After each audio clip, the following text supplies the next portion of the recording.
In 2017, the Philippines was confronted with a brutal and unexpected crisis, a nightmare few could have ever imagined unfolding on their own soil. The peace and stability of the nation were shattered as events spiraled out of control. The city of Marawi, a vibrant urban center known for its centuries-old mosques, its serene lakeside beauty, and its rich cultural heritage, suddenly became a war zone, a landscape of destruction and despair. For 5 long and agonizing months, this once thriving metropolis bore witness to the country's deadliest and most devastating urban battle since the dark days of World War II. The echoes of gunfire and explosions replaced the sounds of daily life. It all ignited on May 23, a day that will forever be etched in the memory of the Filipino people. Philippine soldiers, acting on intelligence, moved in with a clear objective: to capture Isnilon Hapilon, a notorious terrorist leader, a key figure on the FBI's most wanted list, whose capture was deemed crucial to national security. But what started as a seemingly targeted raid, a precise operation aimed at apprehending a single individual, quickly and unexpectedly exploded into utter chaos, engulfing the entire city in a maelstrom of violence. ISIS-affiliated fighters, a coalition of extremist groups including the Maute and Abu Sayyaf groups, unleashed hell upon the unsuspecting city, their coordinated assault catching the authorities completely off guard. They began raising the ominous black flags of ISIS over the city, a brazen act of defiance and a chilling symbol of their intent, taking innocent civilians as hostages, using them as human shields in their twisted game. And in a display of utter disregard for human life and cultural heritage, they began setting churches and schools ablaze, turning places of worship and learning into symbols of destruction and despair. Imagine this chilling scene: heavily armed militants swarming St. Mary's Cathedral, a sacred place violated and desecrated. Isnilon College, a beacon of education and hope for generations of students, was callously burned to the ground, its destruction representing a profound loss for the community. And amidst the chaos and carnage, terrified civilians were caught in the crossfire, desperately fleeing their homes, clutching white flags as symbols of surrender and pleas for mercy. Their ultimate goal, their twisted ambition: to carve out a so-called caliphate in Mindanao, declaring Marawi as their capital, transforming it into a stronghold of extremist ideology and a base for future operations. They seized control of key government buildings including the City Hall, turning symbols of civic authority into command centers for their rebellion.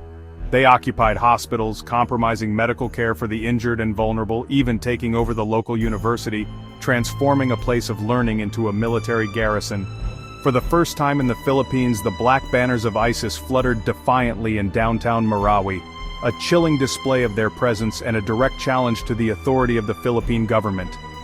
The Philippine Army, recognizing the gravity of the situation, responded with everything it had at its disposal, deploying snipers to strategic positions, mobilizing tanks to navigate the treacherous urban landscape, and unleashing heavy artillery to dislodge the enemy from their strongholds. Street by street, house by house, they fought bitterly, engaging in intense urban combat, facing a determined and well-armed enemy. The soldiers faced a gauntlet of deadly obstacles: booby traps hidden in doorways and alleyways, ambushes sprung from unexpected corners, and the constant, ever-present threat of sniper fire from rooftops and windows. Above the ravaged city, drones provided a stark and unsettling view, capturing the full extent of the devastation. Entire neighborhoods reduced to rubble, once vibrant communities transformed into desolate landscapes of shattered concrete and twisted metal. The once familiar skyline was now scarred by burning buildings, their skeletal remains silhouetted against the sky and bullet-riddled structures, bearing witness to the intense fighting that had engulfed the city. For 154 long and agonizing days, Marawi was transformed into a brutal battlefield, a crucible of conflict where the fate of the city and the nation hung in the balance. Over 1,000 precious lives were tragically lost, brave soldiers who made the ultimate sacrifice, misguided militants consumed by extremist ideology, and innocent civilians caught in the crossfire, their lives cut short by senseless violence. When the smoke finally cleared, after months of relentless fighting, Isnilon Hapilon and Omar Maute, the key figures behind the siege, were dead, their reign of terror brought to an end. And President Duterte, addressing the nation, declared Marawi liberated, signaling the end of the siege and the beginning of the long and arduous process of recovery. But the cost of liberation was staggering. A city left in ruins, its infrastructure shattered, its buildings reduced to rubble, a testament to the destructive power of war. Tens of thousands of people were displaced from their homes, forced to seek refuge in evacuation centers and refugee camps, their lives uprooted, their futures uncertain, and an entire generation was forced to rebuild their lives from the ashes, to confront the trauma of war, and to forge a new path forward in the face of unimaginable adversity.